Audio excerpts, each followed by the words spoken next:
अज्ञान से ही सृष्टि है। तो हमारा यानी किसका अज्ञान? अज्ञान किसको होता है बताओ? आत्मा को अज्ञान होता है या माया को होता है? माया।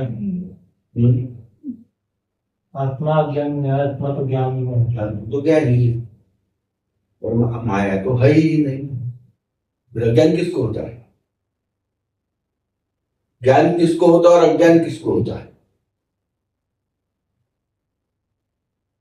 जबकि माया है ही नहीं,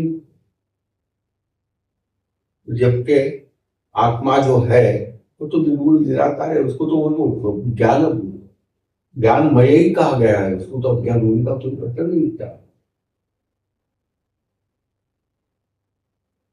तो ये माया का निर्माण क्यों? किसको अज्ञान हो गया? तो किसको ज्ञान हो गया? जीव। हाँ, जीव कहाँ से आया? जीव तो माया से आया ना।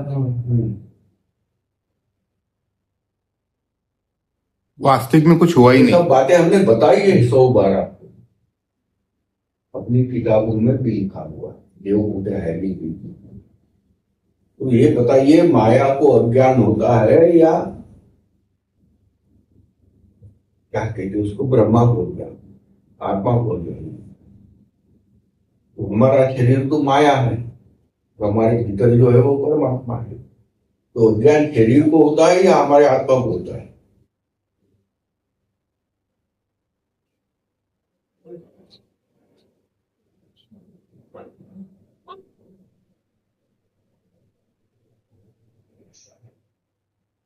देवकूट है में कुछ जगह पे ऐसा आत्मा को लिखा है।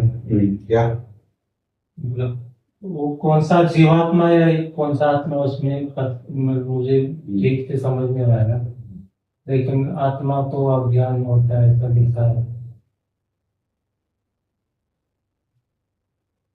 हमने पहले बराबर जवाब दिया, अज्ञान जीव को होता है। ज्ञान किसको होता है? जी। ज्ञान भी किसको होता है? जीव। और अज्ञान ही जीव की, क्योंकि जीव का ऐसे बना है। जीव क्या है? उसमें हम देव कोठे में समझाया है कि मान लो अग्नि है, इस अग्नि तो बहुत तेज हो रही थी, घुमाता रहे। इसके ऊपर हम अगर कोई छड़ रख दे, श्राप श्राप ठंडी अग्नि बोल रहे क्या हो, तो थोड़े में श्राप पण लागला नहीं सके। तो वो ऐसे रूप में देखती की सराकी सरकातीचा आकार तो असतो, पण रूप मात्र आता अग्निसारखं होऊन जातं, लागला नाही सर। बरोबर है? तो अब उसको क्या बोले, अग्नि बोले या सलामी? क्या बोले? अग्नि बोले या छड़ बोले? उसको बोलेगा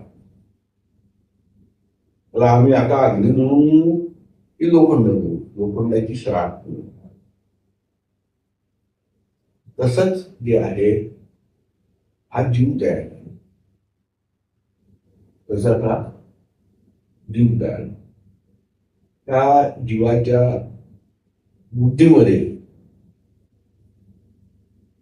परमात्म्याचा अंश असल्यामुळे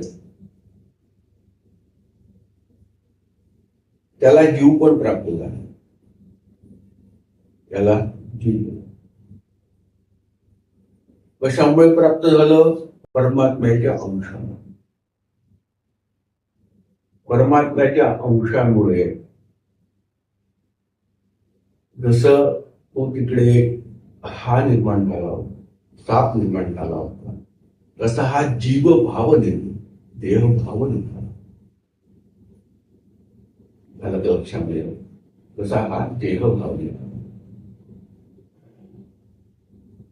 हा जो देह भाव निर्माण झाला, हा जो जीव निर्माण, त्याला आपण जीवात्मा पण काय म्हणतो?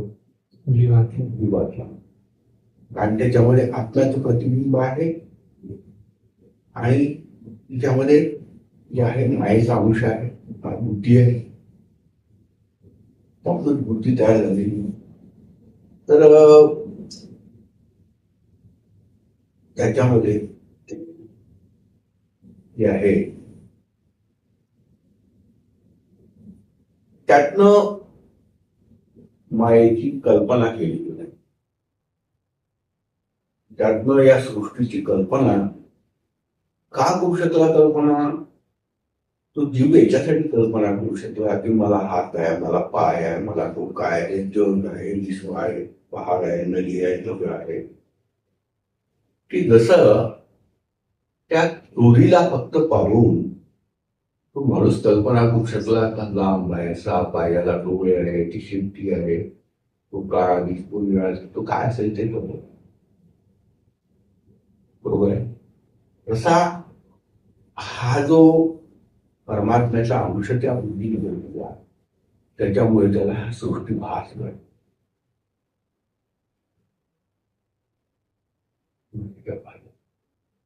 आणि त्यालाच आपण काय म्हणतो? द्वैत म्हणतो. पण त्याचं मूळ स्वरूप जे परमात्मा आहे, त्याचं मूळ स्वरूप जे आहे आत्मा, ते विसरून त्याला जे दृश्य दिसायला लागलं, ते दृश्य का दिसायला लागलं? कारण त्याच्यामध्ये त्या परमात्म्याची जे आहे ते चैतन्य त्याच्यामध्ये समावेश आहे. परमात्मा काय आहे? चैतन्यमय आहे. सिद्ध बुद्ध नित्य आणि मुक्त म्हणतो ना आपण त्यात, असं त्या परमात्मा. तर हा जो निर्गुण निराकार परमात्मा आहे त्याचं केवळ त्या चैतन्याचं प्रतिबिंब त्या बुद्धीमध्ये पडल्यामुळे त्या बुद्धीने कल्पना केली आहे त्याच्या विश्वासात. आलं त्या लक्षामध्ये. जसं त्याच्यामध्ये